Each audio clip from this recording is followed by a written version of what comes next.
स्वागत है आप सबों का सीखा स्टडी सेंटर ऑनलाइन क्लासेस में, जिसमें आज हम लोग पढ़ेंगे मैथ के बारे में। मैथ में एक चैप्टर होता है फ्रैक्शन, भिन्न के बारे में बच्चे काफी उलझा हुए होते हैं।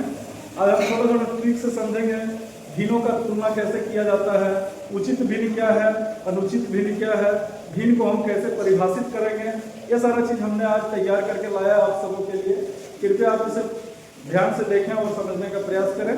आइए हम लोग देखते हैं भिन्न जब हम कोई भी संख्या को p बाई क्यू के रूप में लिखते हैं, जहां पर p और q दोनों पूर्णांक होना चाहिए। पूर्णांक का मतलब होता है चाहे वह संख्या धनात्मक में हो या ऋणात्मक में हो, कोई भी संख्या पूर्णांक होता है। जैसे 1, 2, 3, 4, 5, -1, -2, -3, -4, ये सब पूर्णांक कहलाते हैं। उसको अगर हम p बाई क्यू के रूप में लिखते हैं, लेकिन एक चीज हमेशा ध्यान रखना है कि भाई q का मान 0 नहीं होना चाहिए। अगर q का मान 0 है तो फिर वो भिन्न नहीं कहलाएगा, क्योंकि परिभाषा में हमें स्पष्ट बताया गया है कि यदि किसी संख्या को p बाई क्यू के रूप में लिखा जाए जहां p और q पूर्णांक हो। पूर्णांक हमने बताया कि कोई भी संख्या हो सकता है, चाहे वो -1 हो, -2 हो, -3 हो या प्लस में भी हो सकता है, तथा q बराबर 0 न हो। q का मतलब, कहने का मतलब है कि डेनोमिनेटर, इसको हम लोग हर बोलते हैं। हर में 0 नहीं रहना चाहिए। अगर 0 है तो वो फिर वो भिन्न नहीं कहलाएगा। जैसे हमने यहाँ लिखा, देखो 4/5, 7/8, 3/4, ये सब भिन्न है। इसको हम साधारण भिन्न कहते हैं।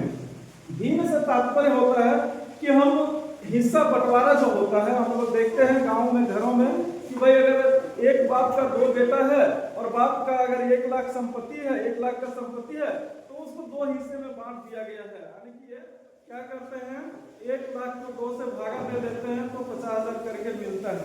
बस वही चीज भिन्न है।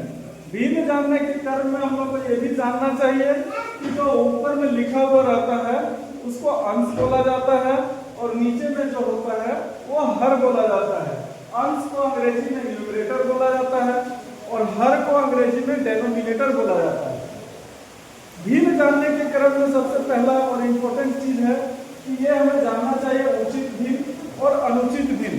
कभी कभी बहुत सारे प्रश्न में, बहुत सारे एग्जाम में ये पूछा जाता है कि भाई इसमें उचित भिन्न कौन है, इसमें अनुचित भिन्न कौन है। तो उचित भिन्न को जानने का एकदम आसान सा तरीका है, जब हम भिन्न को देखेंगे, यहाँ पर देखो हमने लिखा है कि अंश हर से कम होता है। जब हम भिन्न को देखेंगे, ये हमारा लिखा हुआ 5/7, 5/7 में अंश हमारा 5 है और 7 हर है। इसमें बड़ा कौन है भाई, हर बड़ा है और अंश छोटा है। तो जब अंश छोटा रहेगा और हर बड़ा रहेगा तो वो उचित भिन्न कहलाएगा। जब अंश छोटा हो और हर बड़ा हो तो वह उचित भिन्न कहलाता है। और बस इसी का ऑपोजिट मीन्स उल्टा, जब अंश बड़ा हो और हर छोटा हो तो वह अनुचित भिन्न कहलाता है। अब आगे हम देखेंगे कि भिन्नों के बीच तुलना। जब यह बहुत बड़ी समस्या बच्चों के बीच आता है, बच्चों को समझ में नहीं आता कि दो भिन्न है तो कौन बड़ा है कौन छोटा है। जब इसे आरोही क्रम अवरोही क्रम में लिखने के लिए बोल दिया जाता है तो बच्चे पजल हो जाते हैं और उसके दिमाग से आउट हो जाता है और अंदाजा से लिख देता है कि ये बड़ा ये छोटा। लेकिन ये अंदाजा मैथ में नहीं चलता है, बिल्कुल नियम से चलता है। तो यहाँ हम लोग नियम का पहला स्टेप हम बताने जा रहे हैं, आप ध्यान से देखेंगे।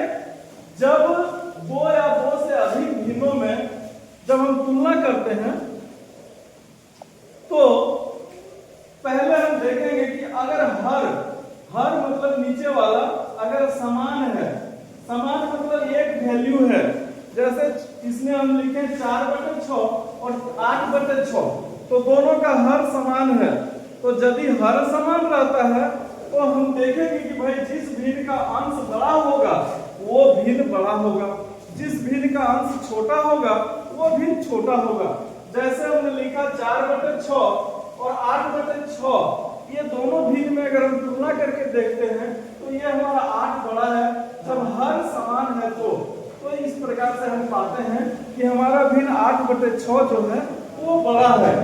इसी प्रकार यदि 2 या 2 से अधिक भिन्न में अंश बराबर हो,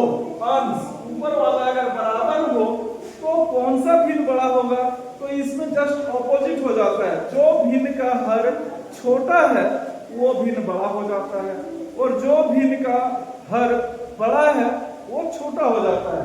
तो यहाँ पर हमने 3 भिन्न लिखा है, 6/10, 6/8, 6/12। तो इन तीनों भिन्नों को देखने से हमें पता चलता है कि ये 8 जो है ये सबसे कम है। लेकिन हमें यहाँ ध्यान रखना चाहिए कि जब अंश बराबर होता है तो ये जिस भिन्न का हर सबसे कम होता है वो भिन्न सबसे बड़ा होता है। इसलिए बच्चों ध्यान देना है कि इस भिन्न में 6/8 जो है वो सबसे बड़ा भिन्न है। इस प्रकार और ट्रिकी मैथ का जानकारी प्राप्त करने के लिए हमारे चैनल सीखा स्टडी सेंटर को सब्सक्राइब करें, लाइक करें, कमेंट करें। धन्यवाद।